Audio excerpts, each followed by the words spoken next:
Okie dokie. Okay, so welcome everybody. Thank you so much for joining us for our October virtual session of Tech Wednesday. For those of you who have joined Tech Wednesday before, welcome back. And for those of you who are here for the very first time, it's great to have you with us. It's so great that we're still getting first timers even during these circumstances. So thank you so much for joining us. Quick overview of Tech Wednesday for you. So every single month on the third Wednesday we meet, and usually it is a Midlands meet, but the kind of great thing about this online virtual community now is that we can open up and we can share to the rest of the UK, and I think like tonight's session really shows that. So we're hearing from people from all around the UK, which is really, really great. So throughout the session, obviously, if you'd like to carry on the conversation online, please do use the hashtag TechWeds and at Tech Wednesday and at Bruntwood SciTech. We have migrated all of our Innovation Birmingham social channels over to the Bruntwood SciTech channels. So please do follow us on that Bruntwood channel now if you would like to keep up to date with all our latest goings-ons. I won't take much of your time this evening because we've got an absolute jam-packed session for you. I'm really happy to have the Geovation team, team as in Luke with me this evening for a Geovation takeover. So Geovation are our London-based partner hub, but as I mentioned earlier, they've got startups based all over the UK, so really, really great initiative. I was thinking back today to our last Geovation takeover, which was in February of this year, and actually our last physical Tech Wednesday. So it's really great that we're here again and that we're welcoming you back. So thank you ever so much, Luke, for kind of hosting us this evening. So we've got 4 lovely speakers for you this evening. First up, we're going to hear from Edmund and his company Lairvue. Then we're going to pass over to Matt at Sociability. We'll hear from Annabelle at the Future Fox. And finally, but not least at all, we'll hear from Oscar from Walks and Waterfalls.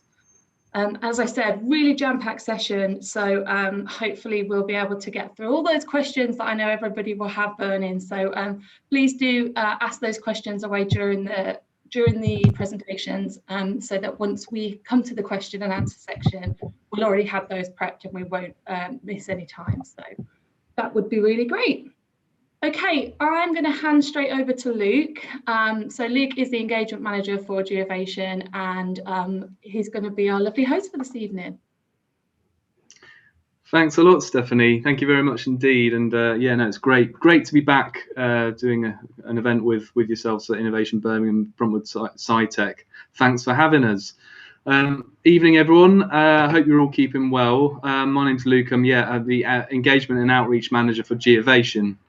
Just going to run through a very few just quick sort of slides to tell you a bit about Geovation, some of those that don't know about us, before introducing you to 4 companies that we've supported through the initiative. So if I just look to share my screen and then flip to my PowerPoint, hopefully that will work. Okay, so here we are on sort of a Wednesday. Like my name's Luke, as I've mentioned there. My sort of contact details if anybody wants to hear more about Geovation or anything within this sort of within these presentations. I'm sort of happy to receive a message from you. A bit about Geovation. It's an initiative that was launched by Ordnance Survey over 10 years ago now. What we do is support early stage startups to help them launch and grow. We do this, so any startups that are using location data or property data, we're interested in hearing from them. So we support them in a few ways. We run an accelerator program where we give away kind of a grant fund to those companies to help them, as well as supporting them with a sort of a tailored program that we take them through. Yeah, over the 10 years we've we've supported 117 companies, and actually quite a high success rate there. 78% still active of those companies, so it's quite something. Yeah, with in partnership with Land Registry as well, of course. They're a major partner for Geovation. So what we find is we've got a really broad portfolio of companies that we support, as you'll see tonight, because we've got some broad companies that are here tonight pitching. So normally we, as well as the accelerator program that I mentioned, we also have our bricks and mortar, our building, the Geovation hub that's in London, but we also have a network of partner hubs, Innovation Birmingham being one of them.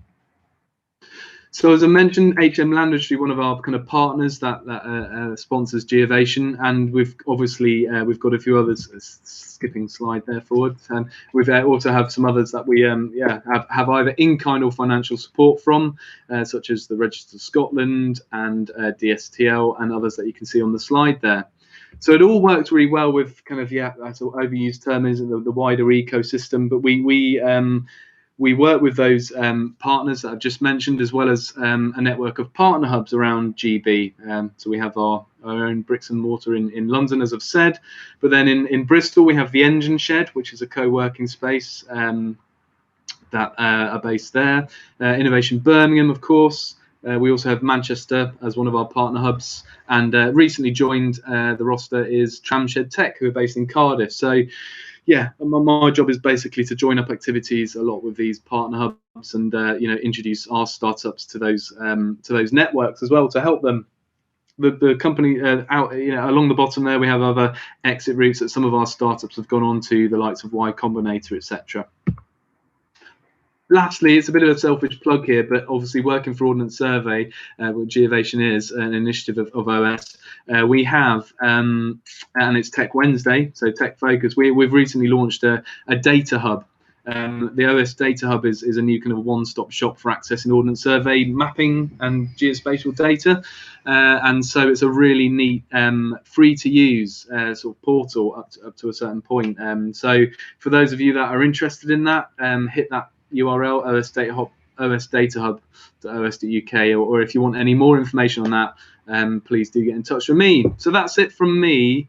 I'm now going to introduce you to the companies. I hope you're going to enjoy the talks this evening. We've got, to kick things off, Edmund from Lairvue.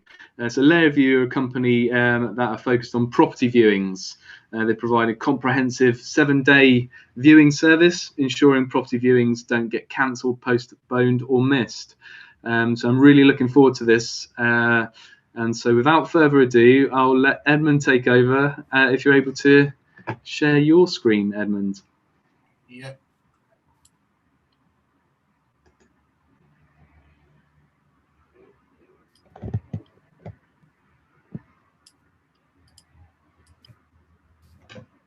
Can everyone see okay? It might just take a second or two potentially.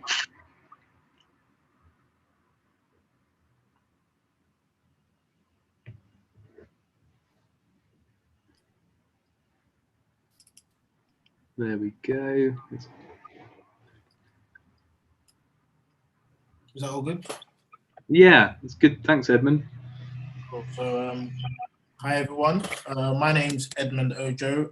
So I'm the co-founder of property viewing service called Lairvue. The company was founded last year, 2019. So the reason why we decided to launch our startup was basically a couple of years ago. My friend and myself and a friend of mine were looking for a flat to rent in London, and we organized a viewing with a private landlord, and he turned up about 2 hours late to the viewing, which we were fine with, because he kept on texting us and letting us know that he was running late. We viewed the property. It was fine. It was all good. We were happy, and he sort of like made a little complaint to us, because he decided not to use estate agents because they just felt that the cost was too high for him as a private landlord.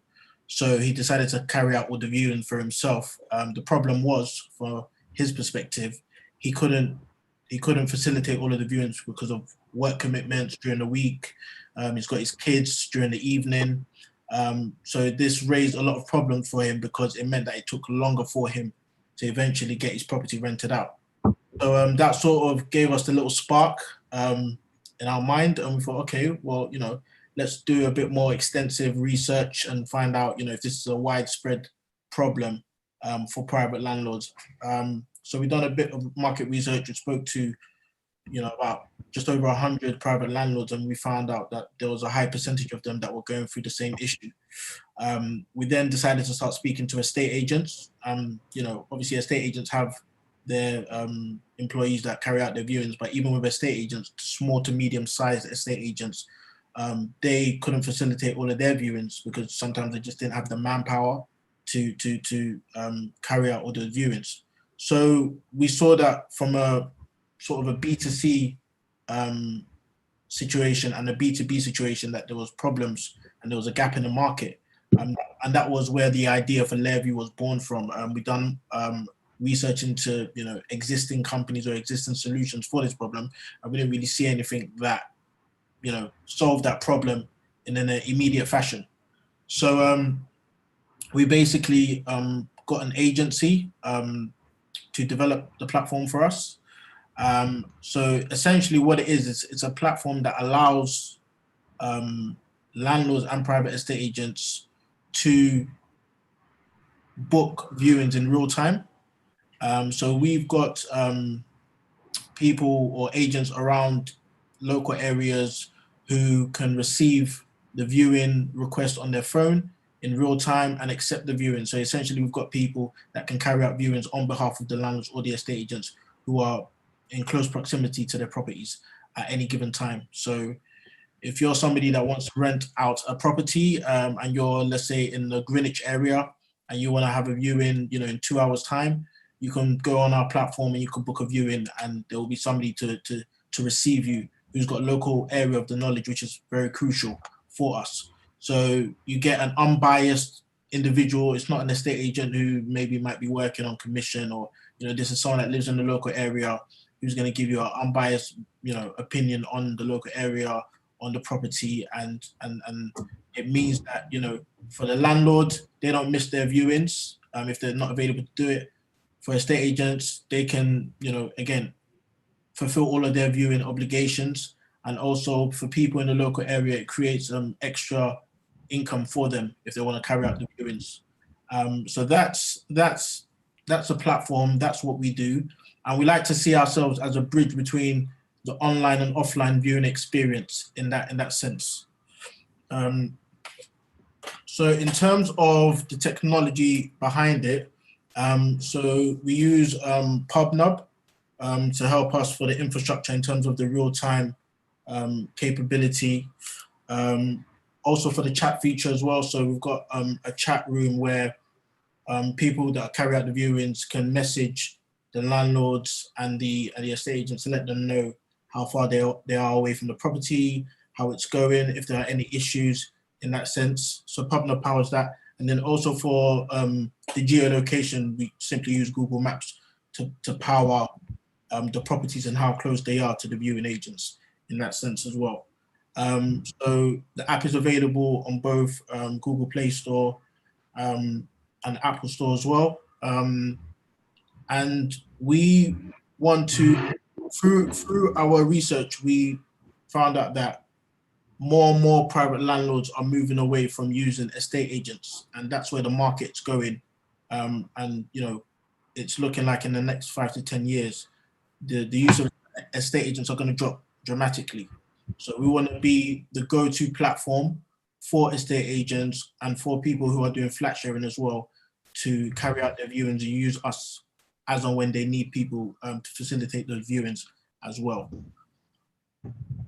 So along this journey, obviously, it's been, you know, when you're the founder of a startup, you know, there's so many lessons to learn. There are so many, you know, issues to deal with. So as I said previously, initially, we hired an agency to build a platform for us, as opposed to hiring an in-house developer or CTO. And the reason for that essentially was just from a cost point of view.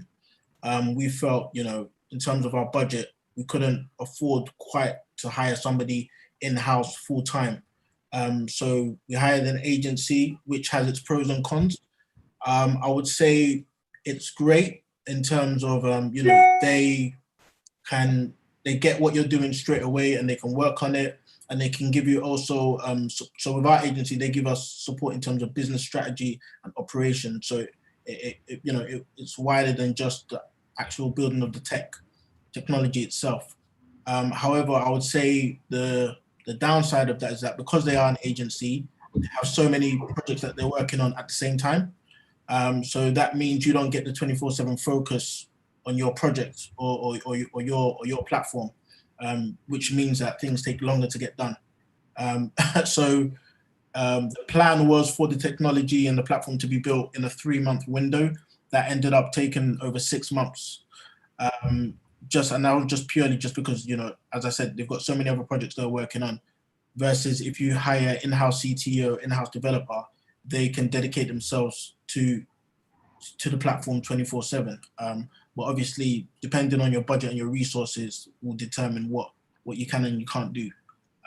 So now the platform is finished. It's ready. It's ready to download. Moving forward, as we're fundraising, we're looking to bring in an in-house CTO. So that person will be the individual working on the platform 24/7 and helping us with the maintenance as well. So I think in terms of moving forward, we really want to make a big impact in the market. I think also what we've learned as well is through the whole COVID situation, that's had a massive impact on our business operation. Obviously, the social distancing guidelines. So, again, through our research, speaking to estate agents, it's not so easy for people to go and do viewings because of the sort of physical human contact element and the social distancing. So that's where, for a startup like us, we can really make impact, because now we're going to add a virtual feature where we can do virtual tours of a property. So if people don't feel comfortable, in walking into a house with an estate agent or a viewing agent, they can see the house virtually. And that's being added onto our platform now. So COVID has affected the way we do business in terms of our operation, and as a result, we've had to adapt slightly how we do things. But we definitely feel we're in a prime position to still do well and grow the business. So that's us. That's Lairvue. That's fantastic, Edmund. Thanks very much. And intriguing to hear how you kind of embraced, how the current situation that we're in, could play into being a bit of an opportunity for you as well. So that's great. Just perfect. If anyone has any questions, I think the way we're gonna play is raise your hand, and we can sort of unmute you and bring you online. But if there aren't any really pressing right now, what we'll probably do is shift on to the next presentation. So okay. In that sense, thank you, Edmund. We might come to some more questions at the end as well. If people want to think about that and to come back to it right at the very end, we can do that as well. All questions are welcome, so I look forward to receiving any questions. Good. Yeah, definitely. Okay, well, thank you, Edmund. And so next up, I'm going to introduce Matt Pieri from Sociability. Matt and I first talked a year and a half ago or so, I think. We were introduced via an innovation network within Oxford, I believe, Matt. And from there, Matt applied onto our program and has been got accepted onto Accelerator program. So I'm really looking forward to hearing from Matt's pitch now to see how it's developed since we first talked. So over to you, Matt, with Sociability. Thanks, Luke. Yeah, and thanks for having me and Sociability on the panel tonight. I'll just share my screen as well. Cool. Is that appearing? That's great. Thanks, Matt. Yeah. Awesome. Well, hi everybody. As Luke said, I'm the founder of Sociability, and we're a platform to help disabled people find accessible places. So in particular, our mission is to help disabled people find accessibility information that's detailed, that's reliable, and that it's accurate about local venues and shops. So for us at Sociability, we are trying to think differently about the types of information that local businesses need to communicate to the public, and a large important focus is on accessibility for disabled people, which we think has been overlooked. So this is our mission. I'll give you a little bit of a kind of sense of why we're going about this in the context to it, and then talk you through, I guess, how we're approaching it and why we're trying to be innovative in this space. So for context, so I'm a wheelchair user and have been so for the last 12 years. And I moved to the UK in 2016 to study. And when I was coming over from Australia, where I am from, I essentially had to find a college that I needed to nominate to live at. And I was moving to the city of Oxford, which has a lot of very old buildings. And so I was looking to find which ones were wheelchair accessible, or at least which ones were better or worse. And so when I contacted the organizations in Oxford that dealt with disability accommodations, particularly at university, the response I got generally was that if I wanted to find out this information, I needed to contact each of the colleges individually. So I set about this process of emailing, each of the 38 colleges, inquiring about their accessibility. And frankly, it didn't really help. I stumbled across a college that I ended up, finding accidentally on the internet, which turned out to be very accessible. But when I arrived in the UK, I realized that every disabled student at the university had been going through a very similar process. And so we set up a student-led project to crowdsource this information about colleges. And this, over a couple of years and a couple of hundred of volunteers, morphed into a broader project to collect similar types of accessibility information for social venues, so outside of colleges. A lot of the feedback we got was that this information was super difficult to find.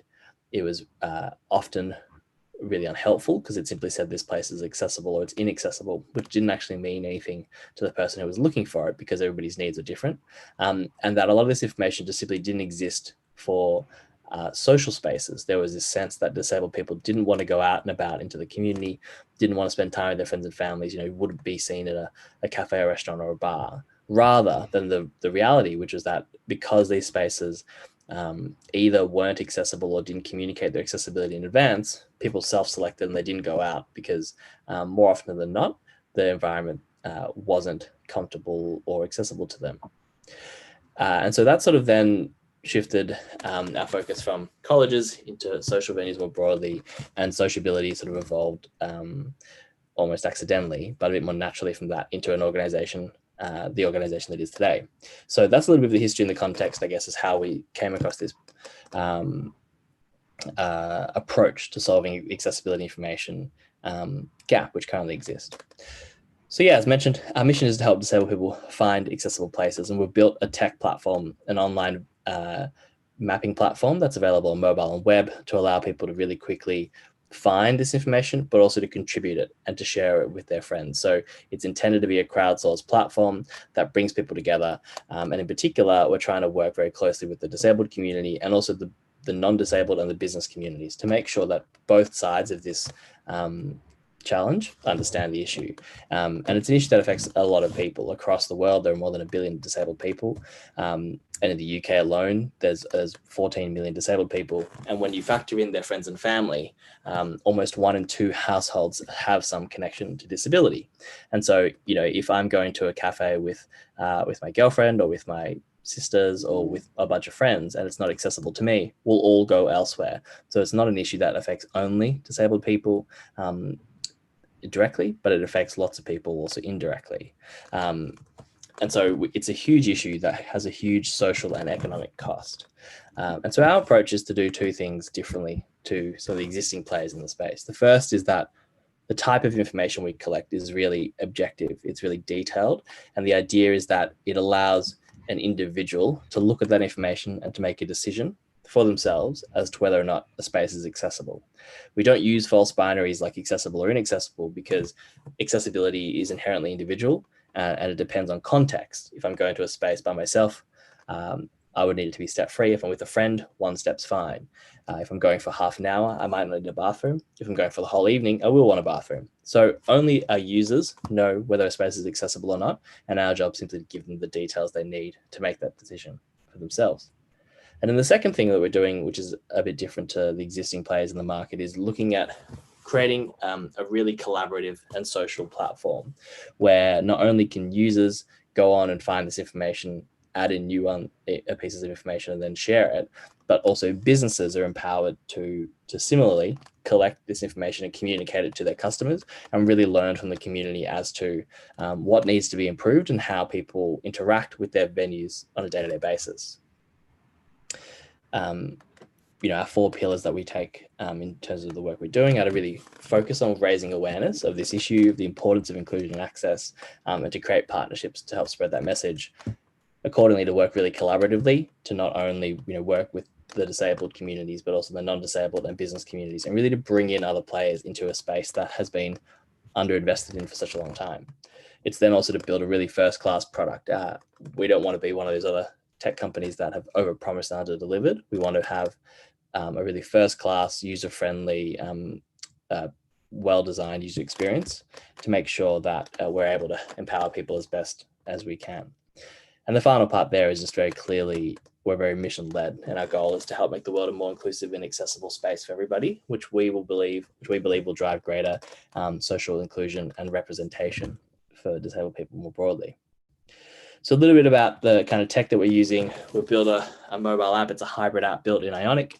It's available on iOS and Android, and also as a web app. The idea is that it's meant to be very user-friendly. So it's designed much like most of the kind of common mapping apps, like a Google Maps, where you can, on a map, look up places, see what places around you. You can click and then look at their profile, their venue profile. You can see their general information, but you can also see their very specific accessibility information. You can then add that information in through the platform yourself as a user, anywhere, wherever you are. And we've built this tagging system, which essentially asks people a series of questions that collects pretty objective information about a space pretty quickly. And then the idea is that anybody can contribute on top of that. So it's like a crowdsourced platform like Wikipedia or TripAdvisor. And then importantly, the idea is to share this information really broadly with people so that we can facilitate actual social inclusion in the real world. Obviously, COVID throws a bit of spanner in the works there. But, in a similar sense, now people more than ever really need to have a good sense of the places that they're going to. They need more information than ever to be able to access those spaces comfortably and safely. And so, yeah, that's a very quick overview of what we're doing and how we're going about it. And as mentioned, very happy to take any questions from anybody, if there are any.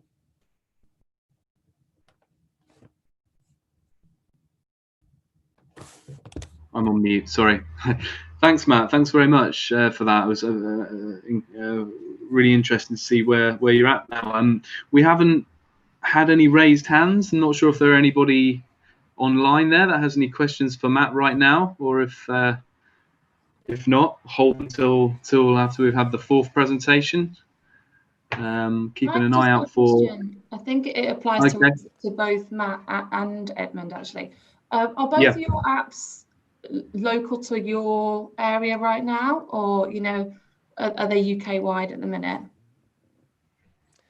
Yeah, ours is UK wide, so it actually works globally, but we're based in London, and I guess our sort of core community here is in East London at the moment. But yeah, the app works wherever you are. So we encourage people, whoever's listening today and their friends and family, to jump on and have a look, and you can test it out in your local community. The amount of data that will be on the platform will obviously vary because we've launched in London, so most of it's here. But we're always looking for new communities to work with. So definitely, people across the Midlands in particular, we'd love you to test it out. Yeah, and also similarly, so we launched in London, but it's UK wide, and then eventually the aim is to roll it out globally. So perfect. Yeah, really good. Really, both absolutely great apps. Yeah, fantastic. Okay, well, yeah, thanks both. Thanks, Stephanie, for that question. It was a good one. I think if we don't have any more right at the moment, we will move on then. In that case, to Annabelle from the Future Fox. So Hi. Future Fox, hi Annabelle, creating a platform for communities to transform their neighbourhood and for planners to create better places faster using AI, artificial intelligence. So yeah, really looking forward to hearing this one. Over to you, Annabelle. Cool. Can everyone see my screen? Yeah. All right. Future Yeah, Fox. we can see that. Cool. Yeah. Awesome. Hi. Yeah. So my name's Annabelle, and I'm going to be speaking to you today about the Future Fox and basically our journey so far from MVP to our first clients. So I guess I'll tell you a little bit about who we are and the problem that we're trying to solve, and what we've learned so far, and basically how anybody in the community might be able to help us in the future. So the main issue is that basically people generally just feel locked out of the planning system. Things like letter drops and town halls, they're out of date, they're complicated, and people feel like their engagement won't really make a difference. And this creates two major problems that we at the Future Fox are trying to solve. So the first problem is that when communities don't feel involved in the planning system, they often oppose or stop things like new housing, transport, urban realm changes that we urgently need. And this is costing us over $42 billion pounds in GDP.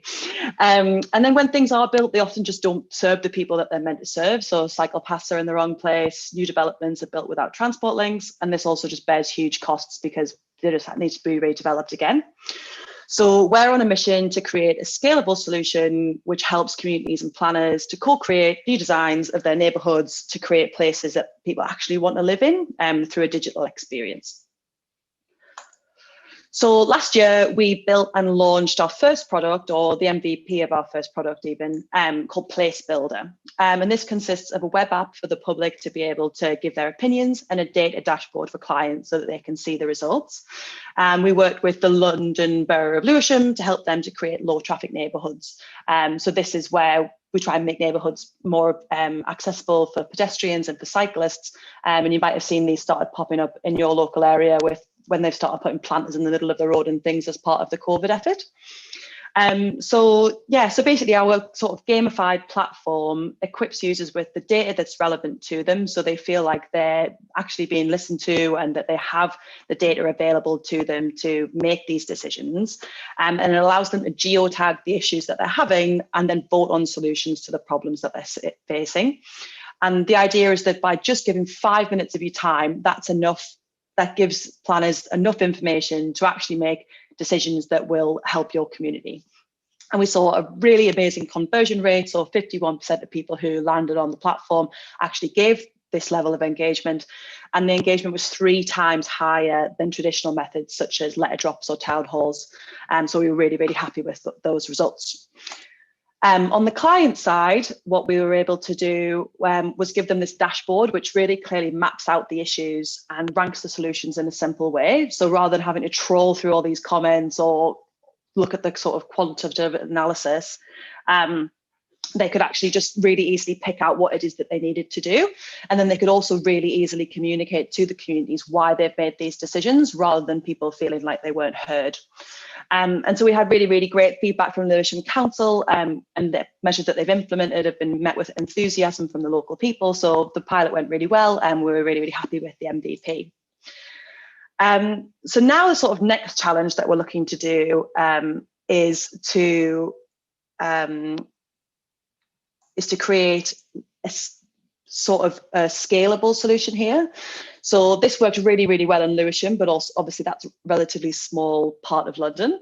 And then also there was a lot of manpower behind the scenes to create those graphs and to give that feedback to people. So what we want to do is to be able to apply what we've learned so far to bigger project areas and with more clients. And the challenge for all startups is to do this without drastically increasing the size of our team. So we've spent the last year listening to user feedback to build the next version of the product and to recruit new clients. So the 2 clients that we're working, or 2 examples of clients that we're working with at the moment, one of which is the Scottish Government. So we got this client about a year ago. We've worked really closely with them to try and develop a product that they can roll out across all of their local authorities to get mass feedback based on something they call the PLACE standard. And this is a set of questions that have been devised to understand how people live, work and play in their local areas. So obviously, yes, we've done it in one tiny little area, but can we do it for an entire country? and apply what the thing that we already have. So the main thing we wanted to fix for the Scottish Government was trying to improve the way that we analyse the data so that a human doesn't actually have to trawl through those comments and pull things out and put it into a graph for them.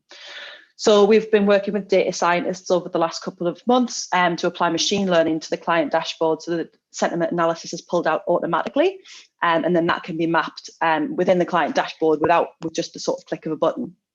And we've also worked to improve the dashboard so that engagements can be set up using templates rather than somebody in the background having to be an account manager and actually set up each engagement for them. And we actually went live with our first engagement in Glasgow today. So we've just started collecting some data. So that's very exciting. So we'll be able to see if the things that we've put in place over the past year actually will make a difference. Another example of a client that we've been working with is the Ministry of Housing. So they went live on Monday. So again, very, very exciting early days. And this is in creation in something called the Oxford to Cambridge ARC. And here the sort of challenge is that the engagement's huge. So a huge number of people live in this area. So we had to massively improve our servers to be able to deal with the volume, and then also improve the way that, the platform works so that it's not just super localized in one local area, but that it makes sense no matter where you're viewing the platform from over this huge area. And also relating to a lot more different kinds of issues. So obviously in Lewisham, it was just about traffic and cycling, whereas this is a huge, like jobs, housing, transport. It basically covers a huge number of topics. So we wanted to make sure that that it covers all those things and that that's available to the client who's setting it up. So basically that's what we've been doing over the past year. We've taken everything we've learned from a really tiny idea and applying it to new clients with new challenges. And we're hoping that the data that we gather from these two projects will help us to highlight what we need to keep doing to make the product more scalable and make it work across lots of different use cases. So these are the clients that we're working with now, and these are the partnerships that we have. And so we've done a really great job over the past year of selling this idea and showing people what we can do. And we've brought on loads of new clients and partnerships. But I guess what I wanted to say to the community here is that if anybody thinks that this is interesting, or if it sort of ties in with any work that you're doing, and we're always looking for partnerships in terms of data, if there's anybody who wants to test data, because we do get a huge number of people coming to our site because it's over such a the engagements cover quite large areas, so we have a lot of users. So if you wanted to test out any data that you have online in a digital engagement, that would be really cool. We're always looking for partners for Innovate grants, because we want to, although at the moment we're just looking at urban planning, the Future Fox is sort of an umbrella company, and we wanted to branch out to create more products rather than just Place Builder. So if anybody's looking to partner on Innovate grants, that would be awesome, or anything else that you think is interesting that might tie in with what we're doing. And we're always interested to hear from people in the space. So if anybody is wants to reach out, I guess my email address is at the bottom of here. Very happy to receive any emails, or if anybody wants to connect on LinkedIn.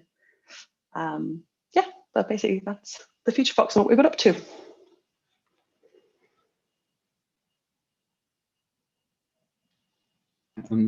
Getting the hang of Zoom. So thanks very much, Annabelle. That was fantastic. Really, really great presentation. And again, just having a look at the questions section here to see if any have come in. None right at the moment, but let me let's see if we get any towards the end. If there's no one wanting to raise their hand and sort of chip in right at the moment, let's move on to our fourth presentation then, in that sense. So thanks again, Annabelle. And now on to Oscar. I'll introduce Oscar, who's developing Walks and Waterfalls. Oscar's based up in Scotland, and is developing a treasure-based app to help users locate some of Scotland's waterfalls, wild swimming spots, and undiscovered walks and heritage sites. So without further ado, over to you, Oscar.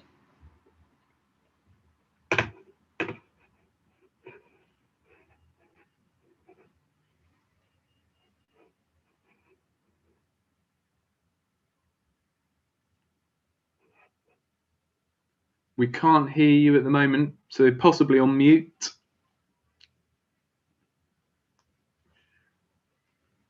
Oscar, not sure At the moment, you're possibly on mute, or are you? Let's have Hello? a quick look. Can you hear Oh, that? hey, we can see and hear you now. Hi. Okay, so my slides thing has just stopped working, so if you bear with me a second. No worries. Okay, right, okay, here we are. You can hear me and see me, good.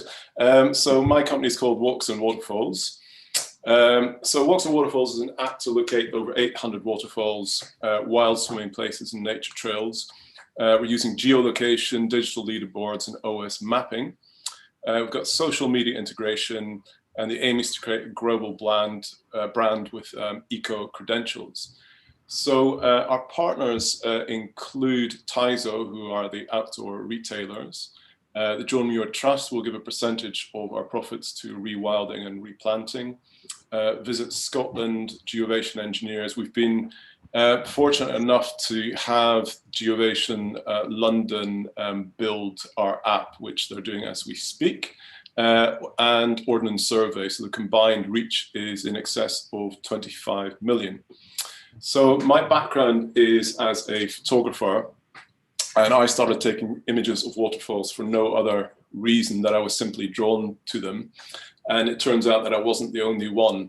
I started doing some research, and it turns out that millions of people worldwide are naturally drawn to waterfalls. Social media websites, there are thousands of them. Hashtag waterfalls alone has got 5.5 million posts, and there's an abundance of websites around the globe. But I think what piqued my interest really at the start of this project was the sheer abundance of undiscovered locations everywhere. So in Scotland alone, there's approximately 800 or more waterfalls that are kind of more or less unknown. So it presented a problem to us, is how to locate and find these natural attractions if they're all around, how to engage with the digital generation, and also how to engage with wellness tourism. So wellness tourism is people seeking authentic outdoor experiences. The industry is now growing twice as fast as tourism overall, and it's forecast to reach 900 billion by 2022. It's also the main driver for Scottish tourism. And I think, you know, a lot of talk's been about the pandemic, but I think even now, particularly now, there's a need to sort of commune with nature. So in terms of the competition, all known website and apps really only scratch the surface with this. So even big sites like European Waterfalls only have 10% of known waterfalls. And certainly there's nothing out there with dedicated mapping and gaming. So we've decided to create an interesting user experience, which has live leaderboards. You can bag waterfalls, you can gain prizes. There's dedicated OS mapping, social media and geolocation, all at an affordable price. So we aim to launch in 2020, which is probably in December for Christmas. The idea is that we start in Scotland and then expand in England and Wales and Ireland over the next 2 years, and then launch in Europe in 2022. And the aim is to create a global brand worldwide. So at the moment, we're seeking further sponsorship partners, we're seeking some core investment, and we're seeking eco partners. So if I can stop sharing the screen for a second and then restart, hopefully I'll be able to show you. Can people see a map in front of them? Yep. Yeah. Okay, so this is, so basically the way it works is that at the moment there's about 300 or 400 on this particular map. And as you lock on a location, what your phone will see is this screen here. So it will allow you to kind of download the OS map of that particular area. It shows you how the access, how difficult it is, how long to get there, if it's a prize run. So each waterfalls has a 1K radius around it, and as soon as you enter that 1K radius, you automatically come onto the leaderboard. Yeah, so there's kind of wild swimming places like this one, for example, which are kind of largely undiscovered. And we've got, you can leave social media comments, you can rate it, you can download maps, and I can't access the leaderboard just now because our engineers are working on it, but essentially that is it. So I'll stop sharing that. So yeah, that's our project. Fantastic. That's great. Thank you very much, Oscar. Indeed, since we first met each other some months ago now as well, sort of hearing it as the idea, as it was just an idea at that stage, and seeing this sort of the first demo of it there is great to see it coming on, and that you got your launch plans for, just that are afoot. So yeah. Excellent presentation. Thanks indeed again. No questions from me, but I'm just wondering again if Stephanie, have we had any others come in? Keeping an eye on our questions section. Not directly. Not directly. I'm just curious, Oscar. I know you said that the your app is compatible with social media. Like, how does that link up work?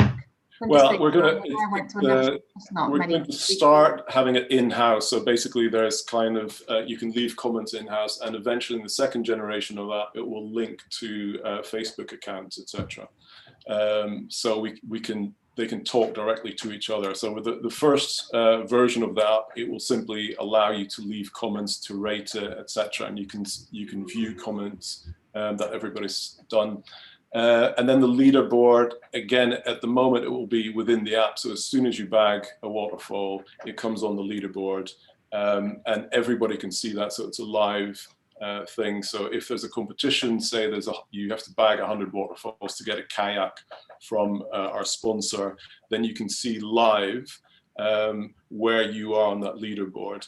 And eventually that leaderboard will also be on a social, on Facebook and other social media sites as well. So you've got different platforms to see it from. At the moment, it will be an app and also a web-based browser.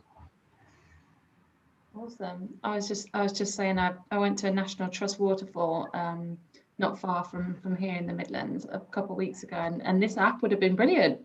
I could have just walked around finding them all. Because as you say, that the ones that are so well known about are often tourist attractions, so there's so many people there.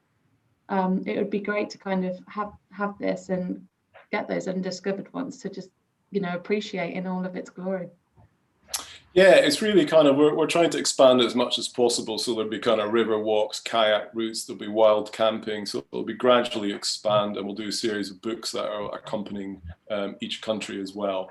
So yeah, it's meant to be quite a populist app, so that you should be able to see very easily how accessible they are. So if you're taking your family, you can park the car. Or if you want to go on a serious 6, 7, 8 hour hike, it's marked in red, and so you can judge quite easily which ones you can try and do and which ones you can't. Cool. So I'll keep an eye out for that once it's launched. Absolutely, awesome. That's great. One thing that really came across in the presentation is that all of you are kind of thinking big and starting small with a kind of localish kind of level and looking to scale it. In a way that's a sustainable way. So that's really come across well. Just another question in here. I just see in the chat, someone mentioned there that possibly the question functionality might not be working, but if you've got a question, maybe put it in the chat if that's the case. Someone here saying, so Oscar, are you expecting Walks and Waterfalls to be like bagging Munros?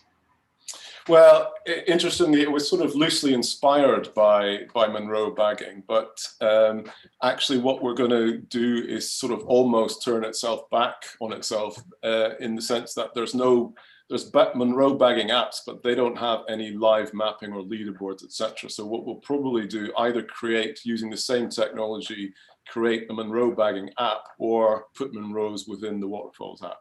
So yeah, it was inspired very loosely by Munro bagging, but we'll probably sort of tackle that head on, as it were, and make some sort of Munro bagging app that kind of works and is exciting. Awesome, that's great. I'm not familiar with it myself, so I'm going to look that up right after this just to see what that's about. So Munros are basically hills that are over, I think it's 3,000 feet above sea level. And there's about 300 of them or so. So yeah, it's become this thing that people, sort of climb all 300 of them. And that's referred to as bagging Munros, is it? Or, Gotcha. I see. Oh, interesting. There we go. Okay. Thanks very much, Oscar, once again. And yeah, well, there aren't any other questions right at the moment that I can see. So without further ado, I'll probably call it a wrap there. Just like to say once again, thank you to the 4 presenters, Edmund, Annabelle, Matt, and Oscar.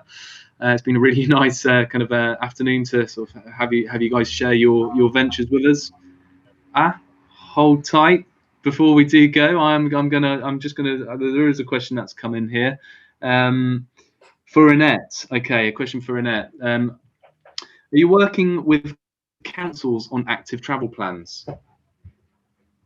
I actually don't know what that is. Active travel plans. Is that sort of like the 20-minute neighbourhood thing? If it is, we have been in talks with the Scottish Government about doing that, about trying to get more people involved in things that are really close to them, so in that 20-minute scheme. So we're trying to get access to the data to show people what is in their local area. But really, we're trying not to pigeonhole the product as being just for any specific kind of plans. And we really want the platform to be available for basically anything that a council wants to get public information on. So definitely a lot of things about walking and cycling, but then also housing, transport, really anything. So yeah, the platform is very adaptable to whatever it is that the council wants to find out about. That's great. That's awesome. Okay, and okay, so to all speakers, will we see the slides and contact details again, please? So what we'll do after the event, there's a YouTube link. This has been going out on YouTube, but we're going to share that after the event, and absolutely as a post-event kind of email, we'll get, hopefully we can get that out to people. Stephanie, contact details. Is that something we can do? Yeah, I mean, if the guys want to just put their email addresses into the chat just now so that people have got them to hand. But yeah, we'll do a follow-up email at the end of the session. Well, tomorrow, let's be honest.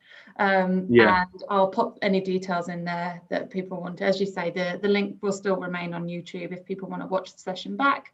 But yeah, if the guys want to just pop that in now, then that's great. That's great. I see them all flying into the chat right now, so that's cool. Okay, well, there we go. It's kind of coming up to sort of 6:25. We had a couple of questions come in. It's been great, really, really lovely afternoon. Once again, thanks to you, Stephanie, and the Innovation Birmingham team for letting Geovation sort of take over the session this evening, and once again to the 4 startups we've had tonight pitching. Any further questions, please do get in touch with us. And, keep an eye on our socials too at Geovation for any of the latest news and opportunities coming out from us. Yeah, just to echo that, absolutely. Thank you all so much for giving up your evenings for us. Really appreciated it. Some really great entrepreneurial stories there. And I'll definitely keep an eye out for all of those and your journeys to continue. Thank you to you, Luke, for hosting this evening. You've made my job super easy this month, which is really nice. My email address is also on the screen if anybody would like to talk at any of our future Tech Wednesdays.